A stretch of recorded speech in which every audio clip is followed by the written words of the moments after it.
au 26 août, à New York, après 2 années de report dû à la situation sanitaire, les États parties au traité de non-prolifération nucléaire se retrouvent pour discuter de la mise en œuvre de ce traité majeur. Cette conférence se tiendra dans un contexte spécifique et particulièrement grave, qui est celui de l'agression russe en Ukraine. Lorsqu'un État doté engage un conflit armé contre un État qui a renoncé librement au stationnement d'armes nucléaires sur son territoire, il y a là un acte absolument majeur et particulièrement grave qui met en jeu l'architecture internationale de sécurité et qui met en jeu le traité de non-prolifération nucléaire en particulier. Le TNP, c'est le traité de non-prolifération, comme son acronyme l'indique. C'est un traité fondamental, c'est une pièce maîtresse de l'architecture de sécurité puisqu'il empêche la prolifération de l'arme nucléaire dans le monde, et ça depuis 50 ans. Pour nous, ce désarmement nucléaire doit être réaliste, progressif, il doit prendre en compte les réalités stratégiques, sécuritaires, capacitaires et politiques. En fait, tout l'environnement de sécurité qui pourra définir un agenda de désarmement nucléaire crédible. Donc nous comptons sur cette conférence pour avancer sur le deuxième pilier avec 3 axes d'effort. Le premier, c'est le travail pour le règlement des crises de non-prolifération nucléaire, en particulier l'Iran et la Corée du Nord. Le deuxième axe, c'est le soutien que nous devons tous, en tant que partie au traité, à l'Agence internationale de l'énergie atomique, l'AIEA. Et le troisième axe, c'est le travail pour assurer la sécurité et la sûreté des installations nucléaires.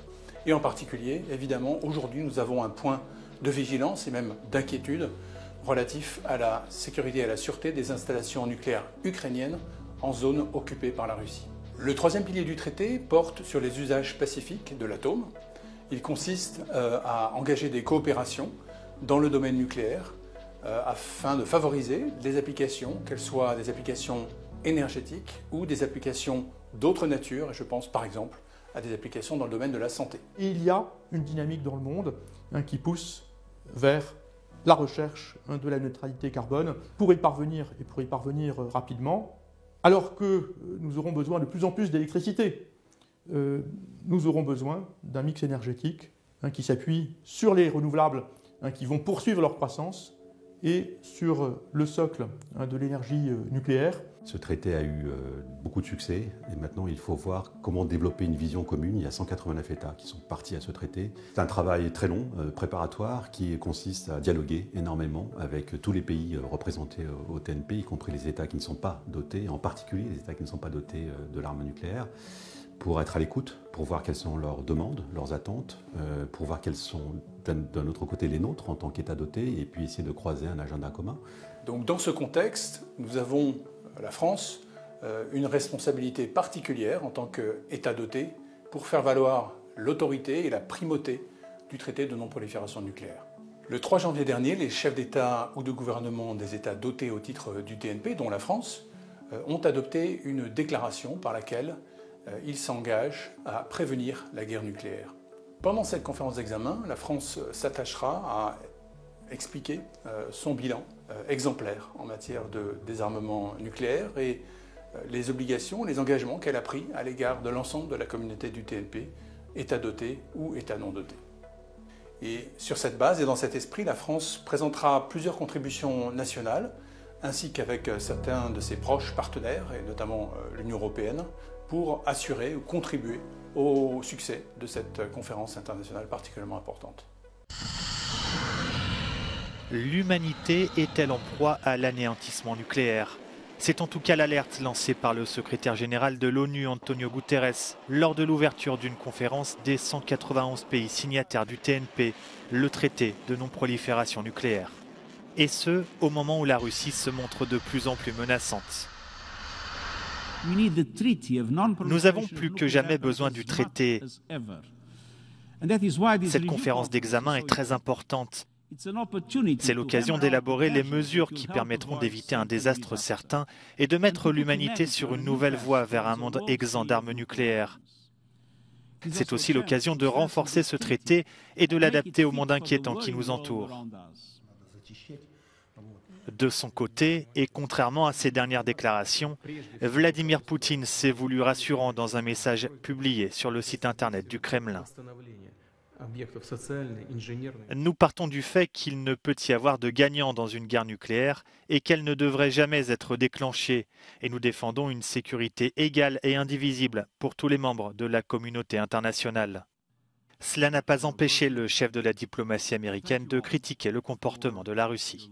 Nous avons choisi d'agir avec retenue et d'éviter tout ce qui pourrait s'ajouter aux tensions nucléaires, par exemple en renonçant aux essais de missiles balistiques ICBM qui étaient prévus et en ne relevant pas le niveau d'alerte de nos forces nucléaires malgré les provocations russes. Reportée plusieurs fois depuis 2020 en raison du Covid, cette réunion qui se tient au siège de l'ONU à New York doit durer un mois. Outre la question de la Russie, les pays signataires du traité ont appelé la Chine à entamer des pourparlers sur le contrôle des armements nucléaires. Les tensions au Moyen-Orient et dans la péninsule coréenne ont également été évoquées. Can the United Nations stop a war? Okay. To understand how the UN responds to conflict, we need to go back to the UN Charter, adopted after the Second World War. Meanwhile, in San Francisco, delegates of 50 nations had met to form the United Nations Organization, the solemn and hopeful expression of man's resolution to live in peace. The nations were united. It created the Security Council, which has 15 members. 5 of those members never change: China, France, the Russian Federation, the United Kingdom, and the United States. Let's show this by smashing 30 years of history into a couple of seconds.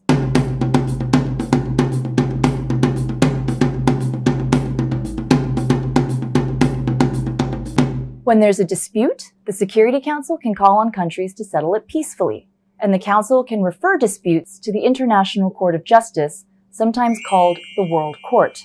The Security Council can also impose measures like arms embargoes, economic and trade sanctions, and travel bans. As a last resort, the Security Council can authorize the use of force. That's basically military action, either by UN member states, coalitions of countries, or UN peace operations. These are life or death situations, so it's really important to understand how it's all decided. The Security Council adopts resolutions. Its procedural resolutions just need 9 votes to pass. Boom, done. But with a substantive resolution, any of the 5 permanent members can block it. That's called the veto power. All 5 permanent members have used their veto power at one time or another. When there's a veto, the issue goes to the General Assembly, where there's a seat for all members of the United Nations. It's sometimes called the Parliament of Humanity. The General Assembly can make recommendations on collective measures for peace, but, unlike the Security Council, its resolutions are not binding. Now, can a country get kicked out of the UN? That's never happened, but if a country persistently violates the UN's principles, it can be expelled by the General Assembly on the recommendation of the Security Council. So, for the UN to expel a permanent Security Council member, they'd have to agree to it. So far, no country's ever been expelled. But during the global struggle against apartheid in South Africa, the General Assembly refused that country's credentials for a number of years. First discuss the South African question. And South Africa didn't participate in any General Assembly proceedings until apartheid ended 2 decades later. The United Nations is headed by its Secretary General, who has what's been called the most impossible job on earth. It includes trying to get peace talks going, save lives, and stop war. In the timeless words of the second Secretary General, Dag Hammarskjöld, the United Nations was not created to take mankind to heaven, but to save humanity from hell. Today, humanity is just one misunderstanding, one miscalculation away from nuclear annihilation. We need the treaty of non-proliferation of nuclear weapons as much as ever. And that is why this review conference is so important. It's an opportunity to hammer out the measures that will help avoid certain disaster and to put humanity on a new path towards a world free of nuclear weapons.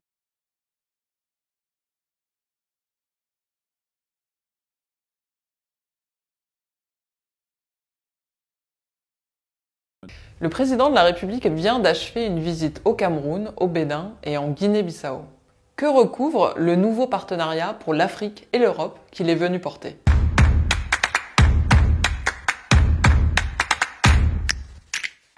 Dès 2017 et le discours de Ouagadougou, le président de la République avait appelé à une nouvelle méthode dans nos relations avec l'Afrique pour réinventer ensemble une amitié pour agir, au nom d'une nouvelle génération qui ne pouvait se trouver enfermée dans les représentations du passé, au nom d'une émancipation en partage. Cette nouvelle méthode, elle s'est notamment illustrée lors du nouveau sommet Afrique-France de Montpellier en 2021, qui a ouvert un dialogue inédit avec les acteurs de la société civile, la jeunesse africaine et les diasporas. Depuis 2017, ce nouveau partenariat s'est traduit de façon très concrète, notamment pour la jeunesse africaine, avec Choose Africa, qui a mis en contact des dizaines de milliers d'entreprises africaines avec des investisseurs, ou encore avec le programme Digital Africa, qui a promu l'innovation et les projets de start-up portés en Afrique par des entrepreneurs sur le continent et depuis l'Europe. Mais également avec une approche de vérité vis-à-vis de notre histoire, qui a vu l'ouverture des archives du Rwanda et permis ainsi de faire la lumière sur les responsabilités de la France et de construire une relation apaisée avec Kigali. Cet effort se poursuit également avec l'Algérie. Et enfin avec l'invention d'une politique pionnière en matière de patrimoine, en procédant aux premières restitutions d'œuvres au Bénin et au Sénégal. Et finalement, avec la perspective de la création d'une maison des mondes africains et des diasporas à Paris et le lancement d'un fonds pour l'innovation et la démocratie. Pour ce deuxième déplacement officiel depuis sa réélection, le président de la République a confirmé la priorité donnée au partenariat euro-africain et au dialogue avec la jeunesse africaine. Il a annoncé la poursuite du travail de mémoire. Il a également appelé au renforcement de la coopération entre sociétés civiles et au développement des investissements dans le sport, la culture et l'innovation. Il a ainsi annoncé la mise en place de Création Africa pour début 2023, une plateforme de coopération entre des industries culturelles et créatives, et enfin un projet de villa au Bénin sur le modèle de la Villa Médicis.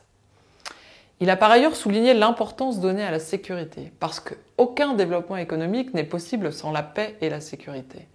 La France est le pays qui s'est le plus engagé aux côtés des États africains à leur demande. Cet engagement passera désormais par la réarticulation de notre dispositif au Sahel et l'accroissement de nos efforts dans les domaines de la formation et de l'équipement afin d'appuyer la montée en capacité des armées africaines. Dans un contexte économique international difficile, lié à la guerre menée par la Russie contre l'Ukraine et dont les conséquences se font très fortement sentir sur le continent africain, car il est dépendant des exportations agricoles ukrainiennes, le président a marqué notre solidarité sur la sécurité alimentaire avec le lancement de 2 actions. D'une part, avec le Programme alimentaire mondial, le PAM, un mécanisme de solidarité pour que les acteurs privés soutiennent l'approvisionnement en céréales des pays qui en ont le plus besoin, et d'autre part, avec le Fonds international de développement agricole, le FIDA, un accord de partenariat pour développer des projets d'agriculture durable en Afrique. Et au Cameroun, ce seront 5 millions d'euros qui seront attribués aux filières agricoles. Alors que l'alimentation comme l'énergie sont devenues des armes de guerre pour la Russie, la France reste mobilisée aux côtés de ses partenaires africains dans le cadre de ce partenariat renouvelé à construire ensemble.